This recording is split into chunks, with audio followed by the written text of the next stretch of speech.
Now, Rivers State has become the epicenter of Nigeria's latest political turmoil. What began as a struggle between Governor Siminalayi Fubara and the State House of Assembly escalated into full-blown crisis, marked by the emergency rule and the suspension of both the executive and legislature, and the appointment of a sole administrator to run the state. The move, directed by President Bola Ahmed Tinubu, was widely condemned as unconstitutional interference, yet it left Rivers without democratic governance for 6 months. Today, rather than easing tension, the crisis has deepened. The State House of Assembly has launched impeachment proceedings against the governor and his deputy, citing gross misconduct, a move critics say is politically driven and linked to long-standing feud between Governor Fubara and the Minister of the FCT, Nyesom Wike. Tonight, we examine impeachment law, the cost of political feuds in Rivers State, and ask what this means for governance, democracy, and the rule of law in the country. Well, joining me to unpack this is Professor Benjamin Okaba, is the president of the Joint National Congress. He joins from Bayelsa virtually. I also have Darlington Orji, the special advisor on political affairs to the governor of Rivers State. He also joins virtually from Rivers State. George Turner is the secretary of the People's Democratic Party, South-South Zone. Joining from Bayelsa State, Lagbosi Yamabana is the spokesperson for the Niger Delta Ethnic Nationalities Youth Leaders. He joins the program. Gentlemen, thank you for your time on the program. It's great to have you. Thank you. All right. All right. I would like to start with you. Of course, the special advisor to the governor, Mr. Darlington Orji. It's great to have you on the program. I mean, let's, for Nigerians and for clarity, let's wind back a bit as regards the political feud or crisis that is happening in the state. One thing that seems to be a constant, even on the lips of the FCT minister, who is a major player in all of the political happenings in the state versus the governor, is an agreement, a perceived agreement. So I want to ask you, sir, what exactly is the context of this agreement that seems to be all over the place? Well, thank you for giving me the privilege and the opportunity to speak to our people and the people of Nigeria. Your question is very clear. What is the content of the agreement? My dear brother and the anchor, I can tell you for free, nobody has presented any copy of agreement before Rivers people. Neither has it been formally quoted. And again, by the way, what is the agreement as it relates to Rivers people? The only thing that is available in the street of Port Harcourt is rumors, mongering around that the governor will not contest for a second term. Appointments will be made from the quote-unquote leader. You reach an agreement with assembly members and all of that. But then, these are stories in the street. Nobody.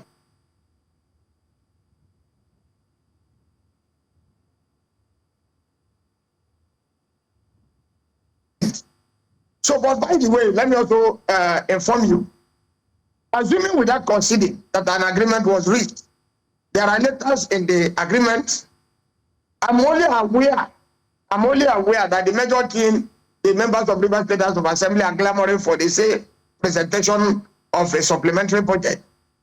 And if you understand that the framers of our constitution did not envisage the lacuna that may occur if a state of emergency is being declared.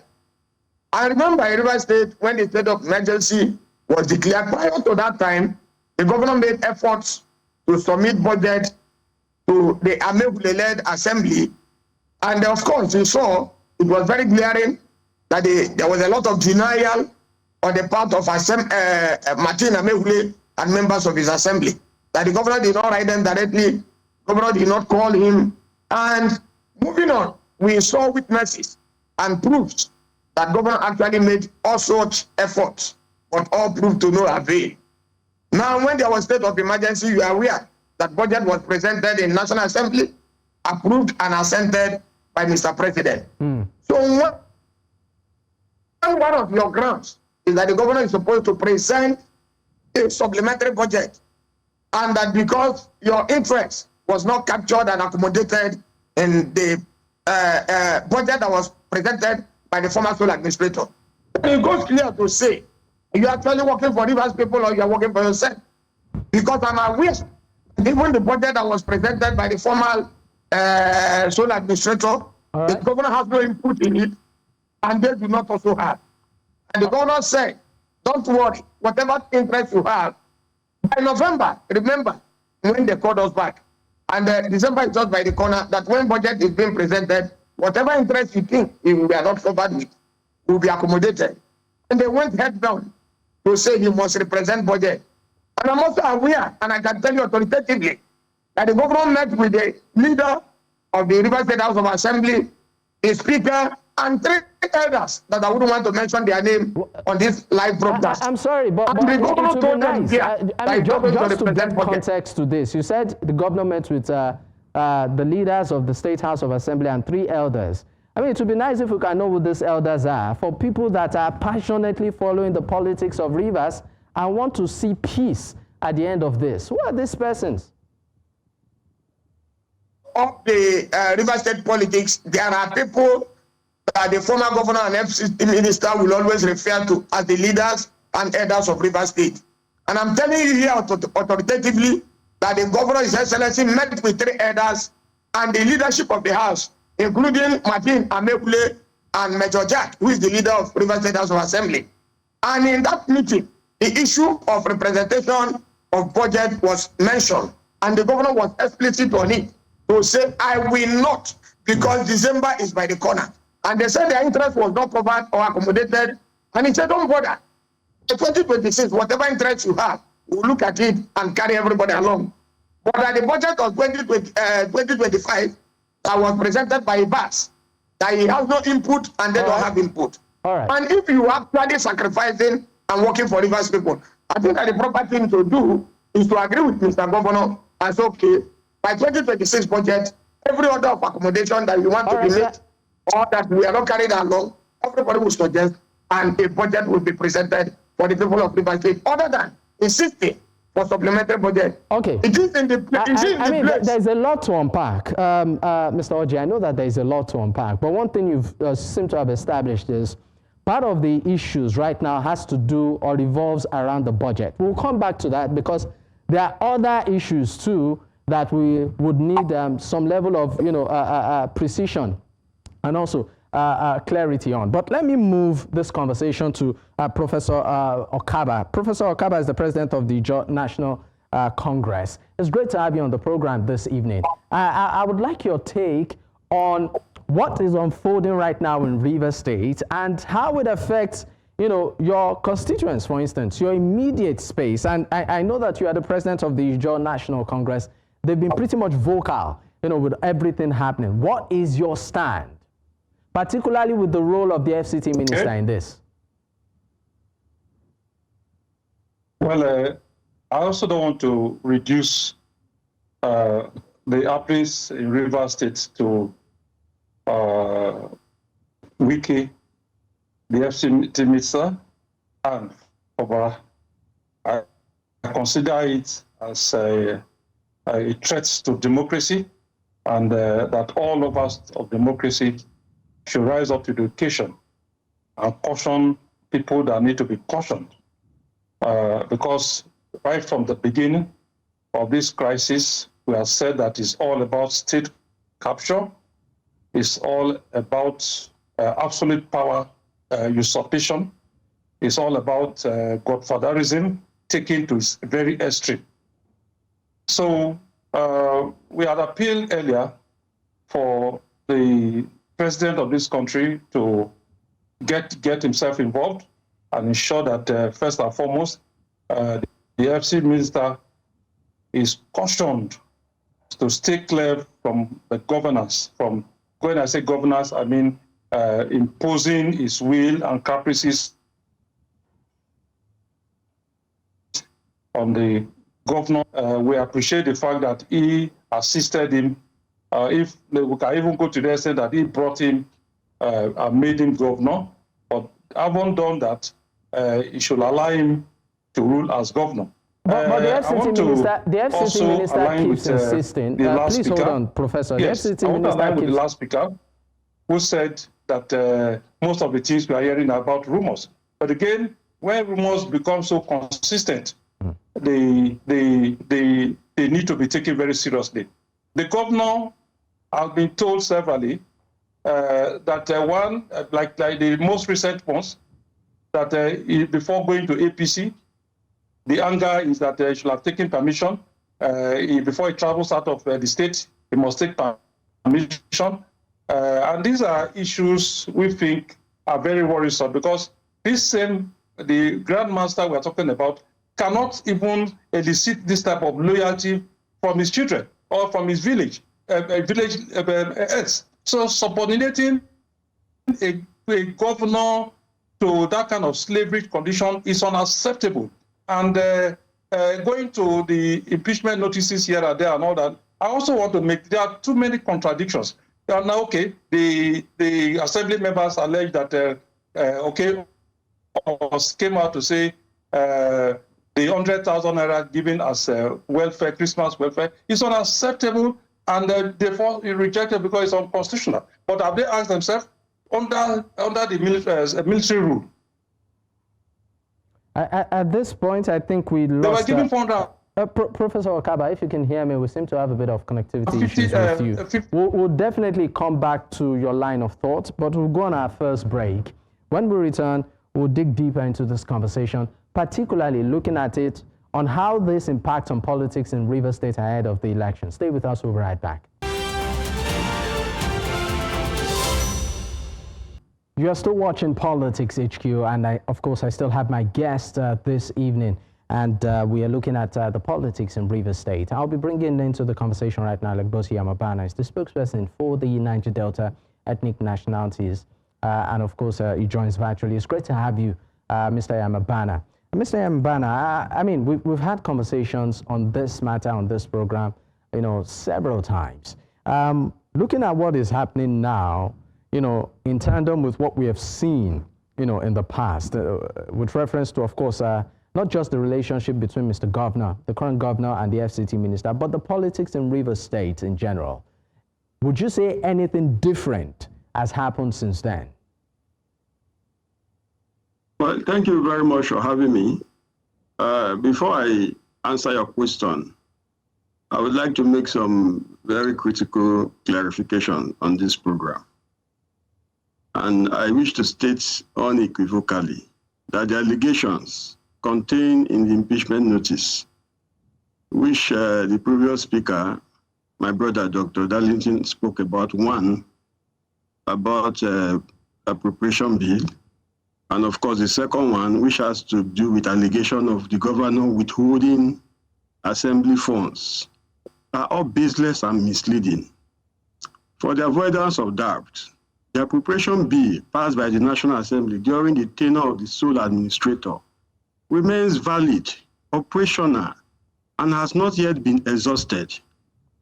Now, despite this, the governor has consistently demonstrated his commitment to democratic governance by making several attempts to present the 2026 budget, already approved by the Rivers State Executive Council, to the Assembly. All these efforts were deliberately obstructed. Recall that in November 2025, by inspecting the reconstructed Assembly complex, the governor assured Rivers people that the main Harlow chamber will be completed by the end of that year, enabling him to present the 2026 appropriation bill. But to the chagrin of Rivers people and Nigerians, this same Assembly abruptly declared a recess, solely to prevent the governor from fulfilling this constitutional duty. However, on the 8th of this month, the same Assembly reconvened, not to receive the budget, but to commence impeachment notice against the governor and his deputy, on the claim that the governor withheld salaries and, of course, from them and not their entitlements. I want to tell you, my brother, that documentary evidence clearly shows that the former sole administrator approved the disbursements of salaries in arrears and entitlement to these same assembly members. Nevertheless, we are shocked that the lawmakers continue to demand duplicate payments, firstly attributing non-payment to Governor Fubara. This goes and exposes the impeachment move as an act of bad faith. And I want to tell you without missing words that this impeachment is a plot, a clearly orchestrated surreptitious move to install an Ikwere speaker as acting governor of Rivers State. I make bold to say that. From the foregoing, it is abundantly clear that that is what is playing at. Amewule is an Ikwere man. Remember, before now, Ikweres have ruled Rivers State for 16 consecutive years. Celestino Meya, Rotimi Amechi, and of course, Nyesom Wike, 16 clear years.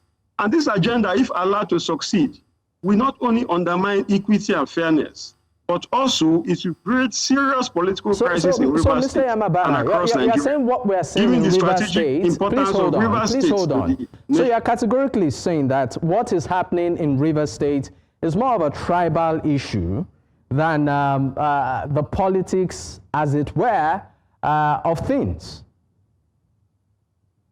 I am telling you this from the inside. I'm on ground in the state, and we know what is happening.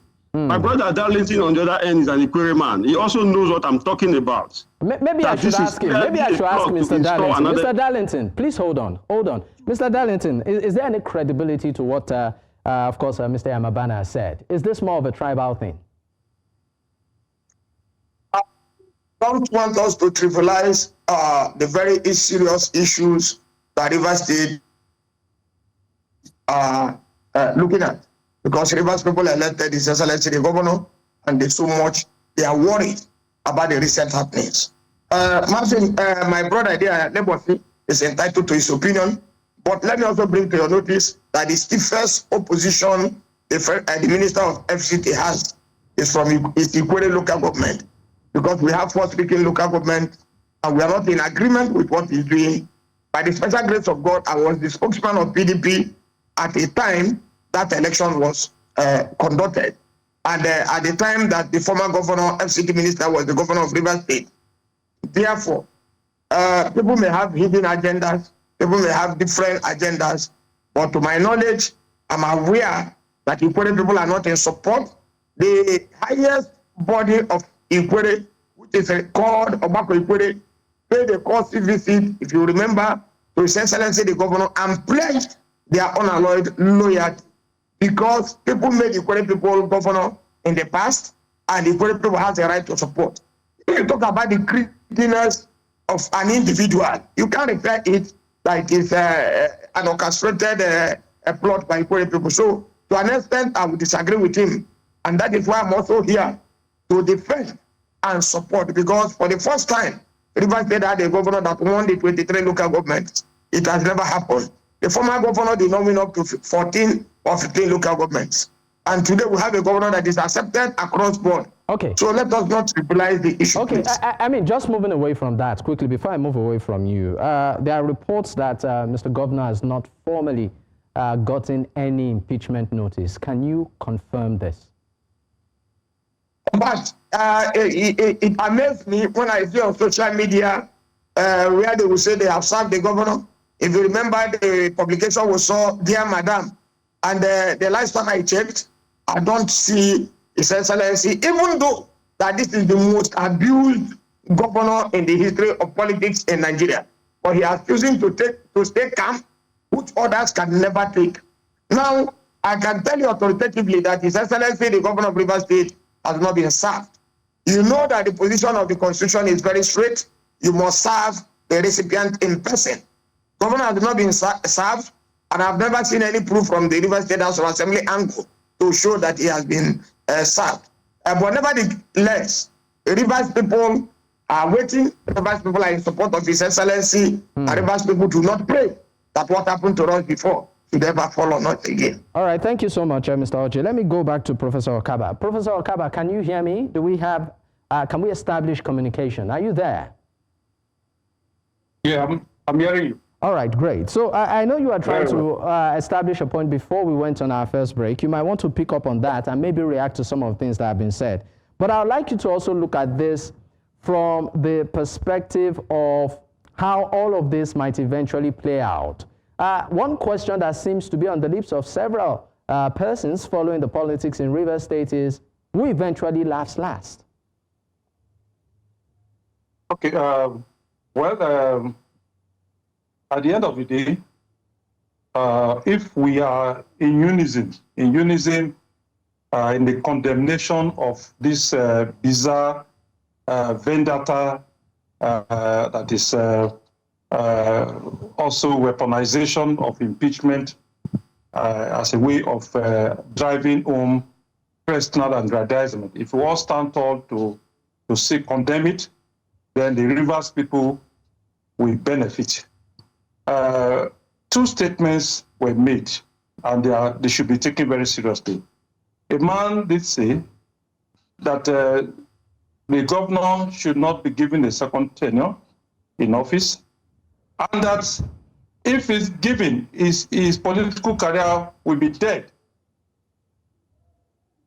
So it is all about person, not the state. And for us, we believe that this is a threat to even development. And let me also say this, talking about how it impacts on the people.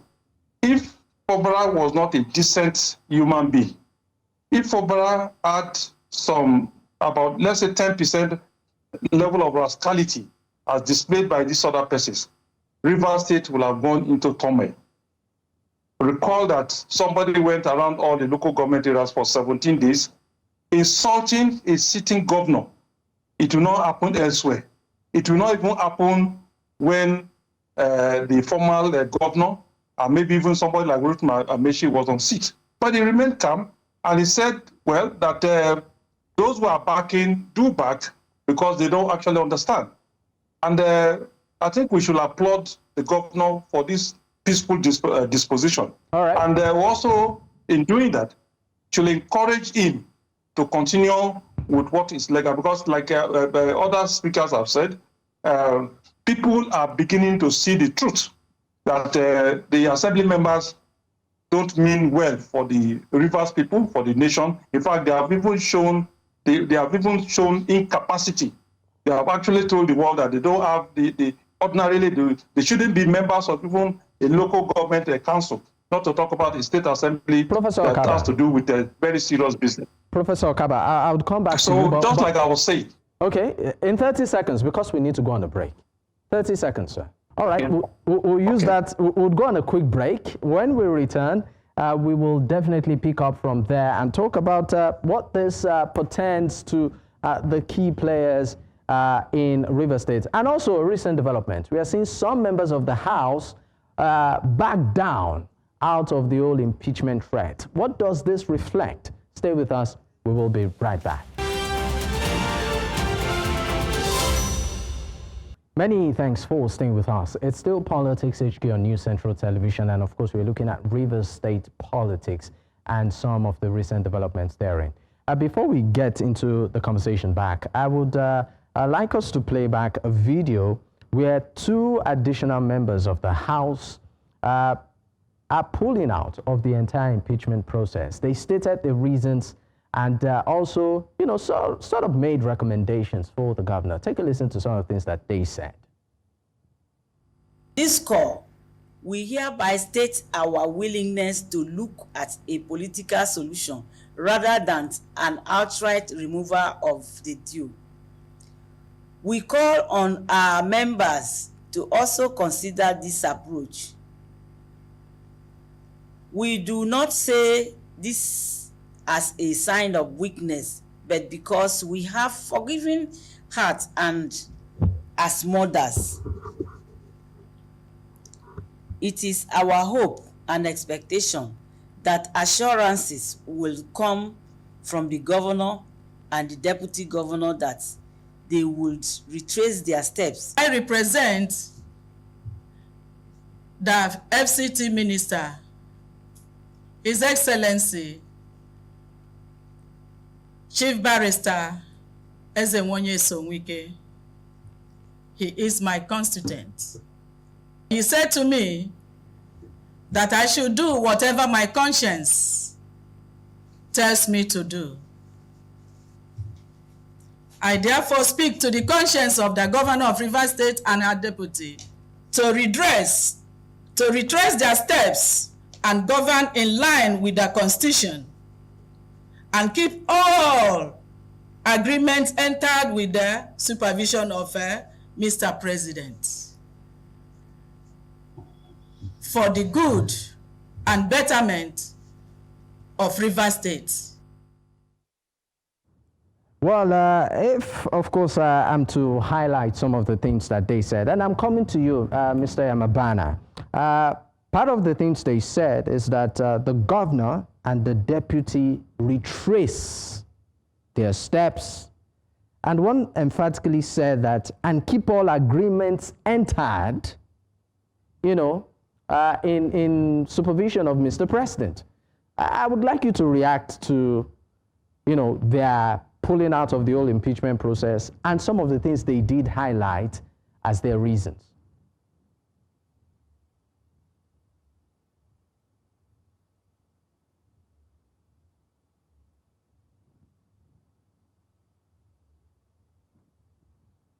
I think we are unable to hear you.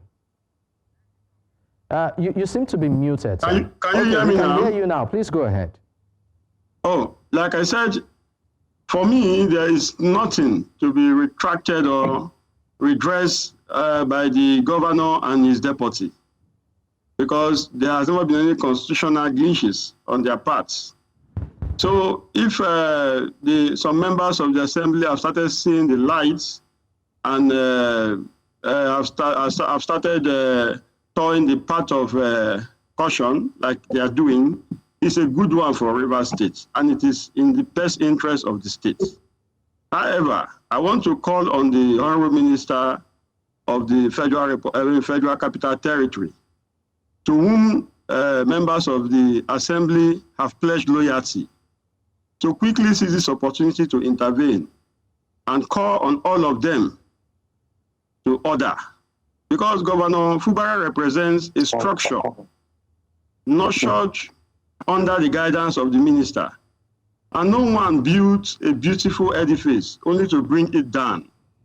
It is imperative that all parties embrace dialogue and pursue a peaceful resolution to this matter. Let it also be clearly stated that those who seek peace, like Governor Fubara, are not weak, but rather demonstrate true strength and leadership.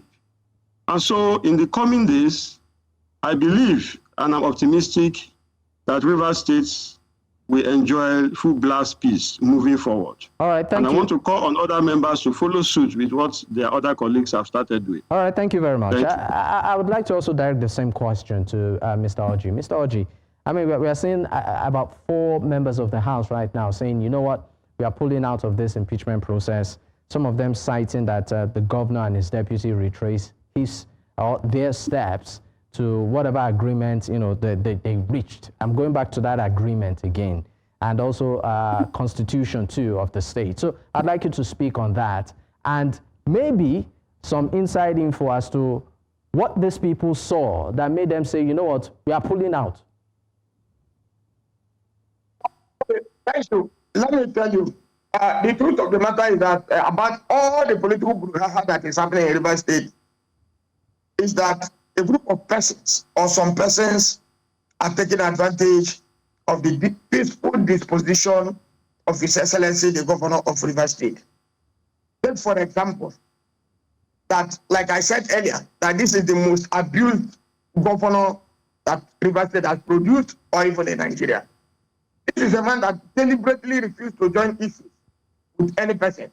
And I can tell you for free that he will not even be happy that I'm responding to this issue. But as government, it is better to say it so that we can balance the story and Rivers people will be the judge and people of Nigeria. Now, they came out to say, Governor should retrace his steps. What are the steps? What is even in the content of the agreement we are talking about? agreement that one, the FCT minister said in the so-called meeting that was called, that look, I am not going to support the ambition, second time bid of His Excellency the Governor. And of course, it is within his right either to choose to support or not. But the question is, who has the Governor told, including me as the political advisor to His Excellency the Governor, who has the Governor told that I am running second term? Sorry, so are you saying, please, I need to come in here. So you mean that even you within his cabinet, Mr. Governor, that's Governor Siminalayi Fubara, has not told you or made it known through any medium that he is going for his second term? So the people of Rivers are not even sure whether he's running for his second term. Is that what you're saying? No, let me tell you, I took an oath to speak the truth at all time and protect the Constitution of the Federal Republic of Nigeria.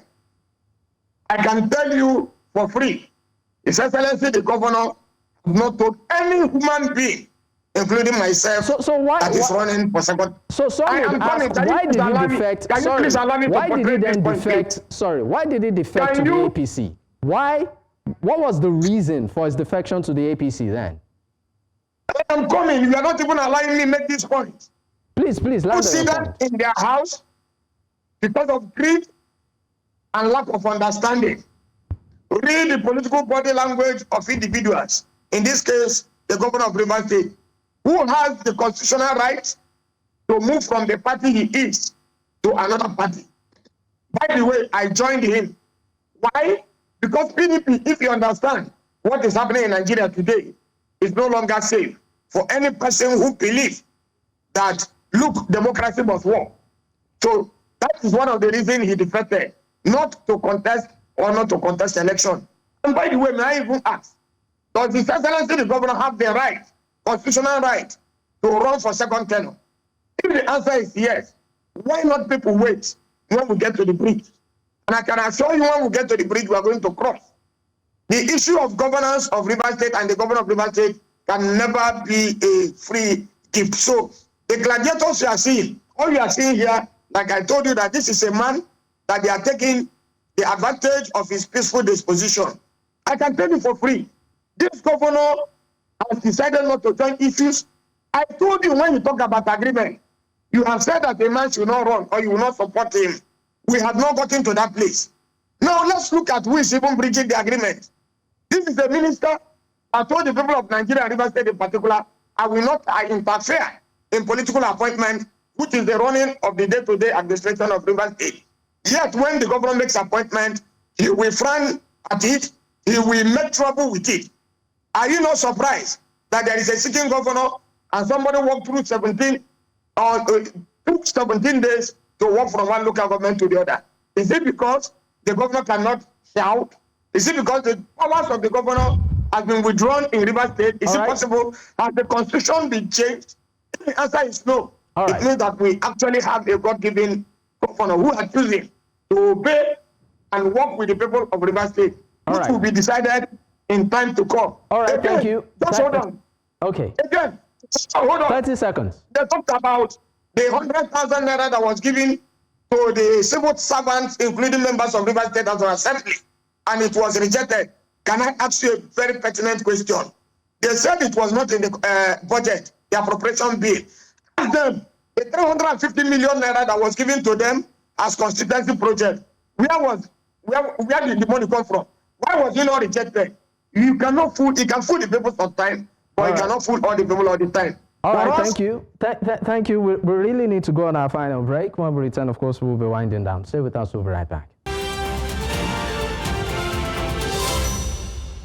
Many thanks for staying with us. Of course, it's still Politics HQ. But before we go, Professor Okaba, if you can hear me, in one breath, if you were to advise both the governor and the FCT minister, please in 30 seconds strictly, because we need to go, what would you tell them?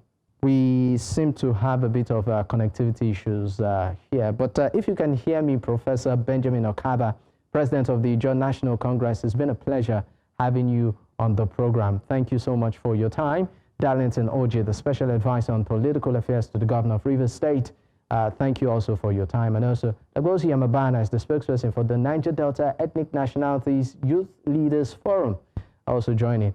Thank you, gentlemen. This is the beat we can take tonight. In case you missed out, you can catch up on our YouTube platform. That's at News Central TV. You can also choose to follow us on social media. The handle is there on your screen. And you can choose to follow me personally at Dapo Adegboye. Until I come your way tomorrow, good night.